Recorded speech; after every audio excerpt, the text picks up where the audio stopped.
Welcome to my YouTube channel Assam gear update. आज पुनः आपलोगोर बहुत ভাল खबर হৈ গল। নতুনকৈ চাকৰি মুকলি কৰিছে প্ৰায় 8660 টাকৈ ভেকেন্সি গ্ৰেড 3 গ্ৰেড 4 লেভেলৰ অসমৰ সকলোৰে চাকৰি আছে। কেনেদৰে আবেদনসমূহ কৰিব পাৰিব, কোনটো পদৰ ক্ষেত্ৰত কিমানকৈ এজ ক্ৰাইটেৰিয়া বিচাৰিছে, কোৱালিফিকেশন বিচাৰিছে, সিলেকশন প্ৰসিডিউৰ কি হ'ব, অৰ্হতা কিমান লাগিব, এই সকলোখিনি কথা এই ভিডিঅ' যোগে আলোচনা কৰাব। সো যদি ভিডিঅ'টো ভাল পায় ভিডিঅ' লাইক কৰিব পাৰে, লগতে সেটো সাবস্ক্ৰাইব কৰিব পাৰে, কাৰণ ভিডিঅ'সমূহ প্ৰতিদিনে পাই থাকিব। আৰু মই হোৱাটছআপ চেনেল ভিডিঅ' ডেসক্ৰিপচনত দিয়া আছে, তাত গৈ ফলোটো কৰিব পাৰে, তেতিয়া আপোনালোকে ডেইলি জবৰ আপডেট সমূহ পাই থাকিব পাৰিব। সো এই দেখিব পাৰিছে নতুনকৈ আপোনালোকৰ চাকৰি মুকলি কৰিছে 8660 টাকৈ ভেকেন্সি গ্ৰেড 3 আৰু গ্ৰেড 4 লেভেলৰ ভেকেন্সি অসমৰ সকলোৰে চাকৰি আহি গৈছে। সো এটোকে তেনেকৈ ডিটেইলছখিনি দেখিব পাৰিছে। পোনপ্ৰথমে মই আপোনালোকক জনাইছো ভেকেন্সিখিনি কি কি আছে। কনষ্টেবল এক্সিকিউটিভ মেলৰ কাৰণে ভেকেন্সি আহিছে, কনষ্টেবল এক্সিকিউটিভ মেল আৰু এক্স সাৰ্ভিসমেন আদাৰ্ছৰ কাৰণে ভেকেন্সি দেখিবলৈ পাব। কনষ্টেবল এক্সিকিউটিভ মেল আৰু এক্স সাৰ্ভিসমেন কমাণ্ডো কাৰণে আপোনালোকে ভেকেন্সি দেখিবলৈ পাব। কনষ্টেবল এক্স সাৰ্ভিসমেন ফিমেলৰ কাৰণে ভেকেন্সি দেখিবলৈ পাব। টোটেল ভেকেন্সি আছে 7565 আৰু টোটেল ভেকেন্সি ক্ষেত্ৰত মেলৰ কাৰণে আপোনালোকে দেখিছে ইউআৰৰ কাৰণে কিমান দেখিছে 3174 টা, ইডব্লিউএছৰ কাৰণে আছে 756 টা, আৰু আপোনালোকৰ ওবিসি কাৰণে আছে 1608 টা, এসসি কাৰণে আছে 1386 টা, এসটি কাৰণে আছে 641 টা।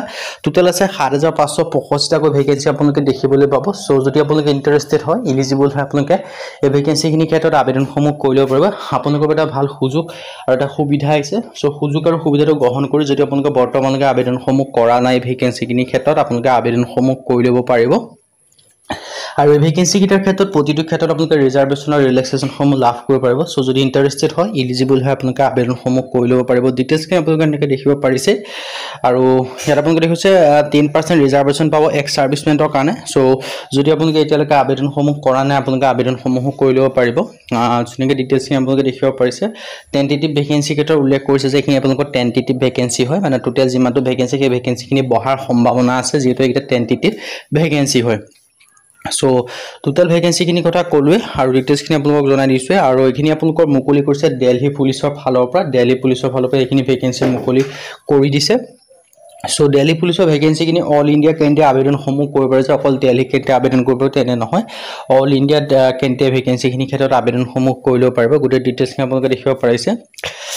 দিল্লী পুলিচৰ ফালৰ পৰা ভেকেন্সিখিনি মুকলি কৰা হৈছে। আৰু কনষ্টেবল এক্সিকিউটিভ মেলৰ ক্ষেত্ৰত ইউআৰৰ ক্ষেত্ৰত আছে 1914 টাকৈ ভেকেন্সি। আৰু ইয়াৰ আপোনালোকৰ যিখিনি ভেকেন্সি এইখিনি আপোনালোকৰ এক্সামসমূহ পাতিব, এছএছচি আপোনালোকৰ এক্সামসমূহ কণ্ডাক্ট কৰিব। সো এছএছচি আণ্ডাৰত ভেকেন্সিখিনি মুকলি কৰিছে, যিহেতু দিল্লী পুলিচ এছএছচি আণ্ডাৰতে ৰিক্ৰুটমেণ্টটো পাতে, যিহেতু অল ইণ্ডিয়া কেণ্ডিডেট ভেকেন্সিখিনি ক্ষেত্ৰত আবেদনসমূহ কৰিব পাৰে। সো দিল্লী পুলিচে এছএছচি আণ্ডাৰতে এক্সামসমূহ পাতে। সো আপোনালোকে আবেদনসমূহ কৰি ল'ব পাৰিব। আৰু ইয়াত আপোনালোকৰ যিটো ৰিলেক্সেশ্যন হয়, ৰিলেক্সেশ্যনটো আপোনালোকে দেখিব পাৰিছে। এছচি এছচি ক্ষেত্ৰত 5 বছৰকৈ, ওবিচি ক্ষেত্ৰত 3 বছৰকৈ পাব, এক্স সাৰ্ভিসমেনৰ ক্ষেত্ৰতো 5 বছৰকৈ আপোনালোকে ৰিলেক্সেশ্যনসমূহ লাভ কৰিব পাৰিব। যেনেকৈ ডিটেইলছখিনি দেখিব পাৰিছে। চিটিজেন আপোনালোকে ইণ্ডিয়ান হ'ব লাগিব, এজ লিমিট 18 পৰা 25 বছৰৰ ভিতৰত হ'লে আবেদনসমূহ কৰি ল'ব পাৰিব। লগতে আপোনালোকে ৰিলেক্সেশ্যনসমূহ লাভ কৰিব পাৰিব। এছচি এছচি ক্ষেত্ৰত 5 বছৰকৈ, ওবিচি ক্ষেত্ৰত 3 বছৰকৈ, পিডব্লিউবিডিৰ ক্ষেত্ৰত 10 বছৰকৈ ৰিলেক্সেশ্যনসমূহ লাভ কৰিব পাৰিব। আৰু বয়স সময়সীমাটো ধুনীয়াকৈ দেখিব পাৰিছে। ইয়াত ধুনীয়াকৈ ডিটেইলছখিনি উল্লেখ কৰি থোৱা আছে। আৰু এছেঞ্চিয়েল কোৱালিফিকেশ্যনটো কথা উল্লেখ কৰা আছে, ধুনীয়াকৈ এডুকেশ্যন কোৱালিফিকেশ্যন কিমান বিচাৰিছে। আৰু এইখিনি আপোনালোকে আবেদনসমূহ কৰি ল'ব পাৰিব ভেকেন্সিখিনিৰ ক্ষেত্ৰত। যদি ইণ্টাৰেষ্টেড হয়, এলিজিবল হয়, আবেদনসমূহ কৰি ল'ব পাৰিব। আৰু ইয়াৰ ক্ষেত্ৰত আবেদনসমূহ কৰিবলৈ মিনিমাম 10 পাছ কৰিলে হ'ল। যদি আপোনালোকে 10 পাছ কৰিছে তেতিয়া আবেদনসমূহ কৰিব পাৰিব। 10 পাছ হওক, 12 পাছ হওক, ডিগ্ৰী পাছ হওক, সকলোৱে আবেদনসমূহ কৰি ল'ব পাৰিব।